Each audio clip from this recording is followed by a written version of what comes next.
चेहरे का हर निशान, हर लकीर एक कहानी है। बड़ी मजबूरी है हमारा काम, हर कहानी हमें मिटानी है।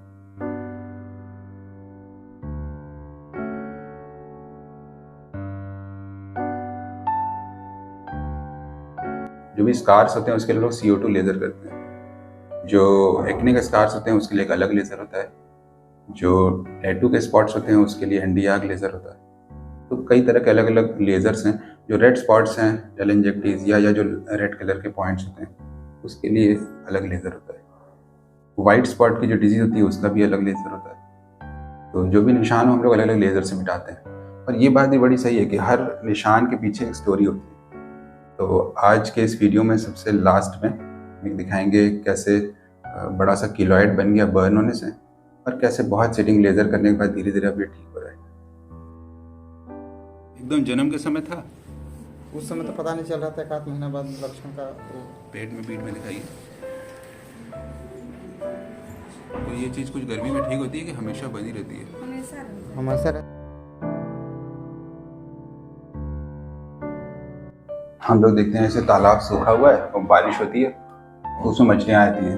तो पुराने टाइम में लोग सोचते थे कि मछलियाँ ऐसे ही पैदा हो जाती हैं कहीं भी, या कुछ लोगों के सर में जुएँ हो गई हैं तो ये सोचते हैं कि जुएँ ऐसे ही पैदा हो जाती हैं। पुराने टाइम में एक साइंटिस्ट था पुरकिंजे, उसने कहा कि सेल जो है वो अपने आप पैदा होती है कहीं भी, और हम लोग के ऑब्जर्वेशन भी हैं।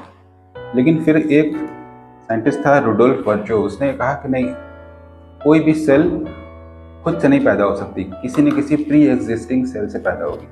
उसने लैटिन में कहा ओमिनिस सेलुला ई सेलुला, यानी cell arise from existing cell. तो सेल थ्योरी बोलते हैं, मॉडर्न सेल थ्योरी। तो बालों में जुएँ कहाँ से आती हैं? किसी न किसी को होगी जुएँ, उससे आपके अंदर आएंगे। और ये टच से आती हैं, साथ में सोने से आती हैं, और ये उड़ती भी हैं। तो अगर क्लासरूम में बच्चे पास पास बैठे हुए हैं, उनका सर आपस में टच नहीं भी हुआ है, तो भी एक लड़की से दूसरी लड़की में जा सकते हैं।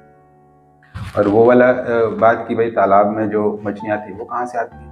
तो बहुत सारे मछलियाँ और फ्रॉग जो होते हैं वो अपने अंडे बहुत अंदर, जब तालाब सूख रहा होता है तो डाल देते हैं। वो अंडे पूरे साल मई जून उसमें पड़े रहते हैं सूखे तालाब में। जब बारिश होती है तो उनसे लार्वा निकल आता है। कोई भी चीज़, कोई भी सेल अचानक से नहीं पैदा हो सकती, किसी न किसी एग्जिस्टिंग सेल से आएगी। तो अगर ऐसा है तो जितने भी प्राणी हैं वो किसी न किसी सेल से आएंगे। तो अगर आप इसको पीछे लेते जाइए तो आखिरकार में कभी न कभी धरती पे कोई पहली सेल आई होगी। वो कैसे आई?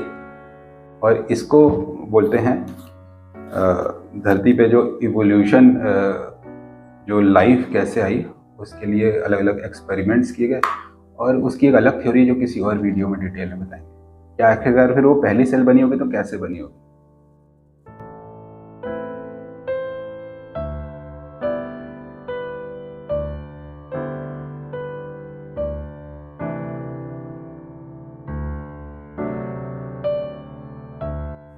दूध पीने के बाद मछली खाना नहीं चाहिए, नहीं तो पेट में दूध में मछली तैरने लगेगी। इससे ज़्यादा उसका कोई इम्पोर्टेंस नहीं है। तो विटलिगो है वो ऑटोइम्यून डिजीज़ है, उसका इस बात से फ़र्क नहीं पड़ता कि आपने ये जो कंसेप्ट आया ये आयुर्वेद से आया है। आयुर्वेद में कहते हैं कि विरुद्ध आहार नहीं करना चाहिए। कुछ हद तक बात सही भी है कि कुछ ऑड चीज़ें आप खाएंगे, जैसे आपने बहुत खट्टे से नींबू का जूस पी रहे थे, रस पी रहे थे, और फिर आपने दूध भी पी लिया, मुंह में ही फटना शुरू हो जाएगा दूध। कुछ ऐसे विरुद्ध बात तो होती है, ठीक है। उसको एक्सटेंड करते करते लोग बहुत सारी विरुद्ध चीज़ों में चले गए। जैसे मछली और दूध तो लग रहा है कि हाँ विरुद्ध है, पर अब जो फिजियोलॉजी है, जो एनाटॉमी जो हम लोग जानते हैं, उसके हिसाब से कुछ भी आप खाएंगे तो वो पेट में जाएगा और एसिड में जाकर मिक्स होगा। तो अगर आपने दूध लिया हुआ है तो वो भी ऑलरेडी फट करके दही बन चुका है आपके पेट में जाकर, दूध रह नहीं गया, वो पूरी तरह से खट्टा हो चुका है। और क्लॉटिंग हो जाती है उसकी, उसके प्रोटीन अलग हो जाते हैं, फिर वो प्रोटीन इंटेस्टाइन में जाते हैं, वहाँ पर प्रोटीज जो एंजाइम्स हैं वो उसको डाइजेस्ट करेंगे। जो आप फिश खाते हैं वो पेट में जाती है एसिड में, और एसिड बात होता है उसका पूरा, फिर वो जब इंटेस्टाइन में जाती है तो वहाँ ब्रेक डाउन होता है, जिससे कि फैट का पोर्शन फैट एंजाइम डाइजेस्ट करेंगे, प्रोटीन का पोर्शन प्रोटीन वाले एंजाइम डाइजेस्ट करेंगे, और कुछ मुंह में अमाइलेज होते हैं जो कार्बोहाइड्रेट पहले से डिस्ट्रॉय करना शुरू कर देते हैं। तो कोई भी चीज़ दुनिया में 3 चीज़ बनी है, प्रोटीन फैट कार्बोहाइड्रेट, इन्हीं में कैलोरीज होती हैं, और ये अंत में ब्रेक होकर के, चाहे आप कुछ भी खाइए, आप वेजिटेरियन खाइए, नॉनवेज खाइए, अंत में कार्बोहाइड्रेट ब्रेक होकर ग्लूकोज बनता है, या अलग अलग तरह के मोनोसैकेराइड, प्रोटीन ब्रेक होकर अमीनो एसिड बनता है, और फैट ब्रेक होकर के फैटी एसिड बनता है। ये 3 स्मॉलेस्ट मॉलिक्यूल है जो एब्जॉर्ब होते हैं। तो आप दुनिया में कुछ भी खाइए, अंत में पेट में जाकर के वो इन्हीं में बदल जाता है, चाहे वो वेजिटेरियन हो चाहे वो नॉनवेज हो, चाहे नॉनवेज वेजिटेरियन दोनों एक साथ खाया हो। कुछ लोग कहते हैं कि दूध में नमक ये भी विरुद्ध है, पनीर तो पनीर की सब्जी भी तो होती है नमकीन, वो भी विरुद्ध होना चाहिए। लेकिन पेट में जाकर के सब चीज़ें अपने नॉर्मल इंग्रेडिएंट में बदल जाती हैं और फिर वो एब्जॉर्ब होती हैं।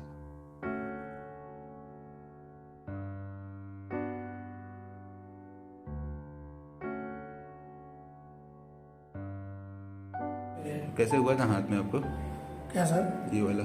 ये सर जल गया था। कैसे? ये जो पेंट का थिनर जो होता है डालने वाला, हाँ। उसी से आग लग गया। उसको बच के भागने में ये पूरा जल गया था। तो सिर्फ चाम कबरा था, लेकिन यहाँ जो छाले पड़ जाते हैं वहाँ पड़ गया। सूखने के बाद एक तो डॉक्टर थे, उसको काट दिए, बस ही निकल गया। हाँ, किलोइड बन जाता है उससे। तो थिनर में आग कैसे लग गई? वो जो लोहा काटने वाला ग्राइंडर मशीन है, हाँ। हमारा बिहार में बहुत बड़ा दुकान है। अच्छा। लोहा का बिजनेस है मेरा। अच्छा। वो ग्राइंडर मिस्त्री आया नहीं था। हाँ। हम चलाए, वो उसको ध्यान नहीं दिए, अच्छा। पकड़ लिया। और ज़्यादा था, पेंट का दुकान है होलसेल में। अच्छा अच्छा। पूरा मकाने तो पकड़ बहुत लिया। सारी चीजें जल गई होंगी बहुत फिर जल तो। गया। उसमें हम छेका गए थे। भागने में जो है कि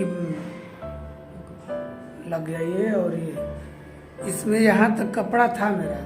आप कुर्ता पहने थे, जहाँ जहाँ कपड़ा नहीं था तहाँ तो था। आप उसमें फंसे थे कि और भी स्टाफ लोग भी? जी नहीं, सिर्फ हम ही फंस गए थे। अच्छा। और ये ऊपर हाथ में और भी है कि बस? नहीं, बस यही जहाँ तक कपड़ा पहने थे। देखिए, यहाँ तक हम कपड़ा पहने थे, हाफ टी शर्ट, यहाँ तक रह गया। और ये सब पूरा आँच लग गया। जलने के बाद इस तरह से किलोइड बन जाते हैं, उसमें जो हीलिंग होती है तो ज़्यादा मांस बन जाता है जी। फिर वो खुजली होती जाती है, इसका मतलब और उसमें बनता चला जा रहा है अनलिमिटेड। तो फिर हम लोग ये लेज़र वेज़र करेंगे और सेल्स खत्म हो जाएंगे, जो एक्टिव सेल्स हैं वो धीरे बैठते जाएंगे। सर आप बहुत कंट्रोल कर दिए हैं इसे, बहुत कंट्रोल। और नहीं तो समझ जाइए कि 1 महीने में पूरा ज़्यादा छेक लिया था। ऊपर का हिस्सा तो काफ़ी लेवल हो गया ना? बहुत सर, बहुत। ये सब मुलायम हो गया है। थोड़ा हार्ड है तो यही है, ये भी ठीक हो गया है। मैडम बोलिएगा जहाँ जहाँ हार्ड एरिया है उसी में ज़्यादा दवाई लगाएंगे। हाँ सर, हमको बाल के लिए दिखाना है। डॉक्टर साहब कितने बजे तक मिलेंगे? हाँ, 9 बजे से 1 बजे की टाइमिंग है सर की। हाँ। इसके बीच में आप आ जाइए। और फीस सर? फीस 400 रुपये है। 9 बजे से 1 बजे तक। महमूदगंज? हाँ, महमूरगंज।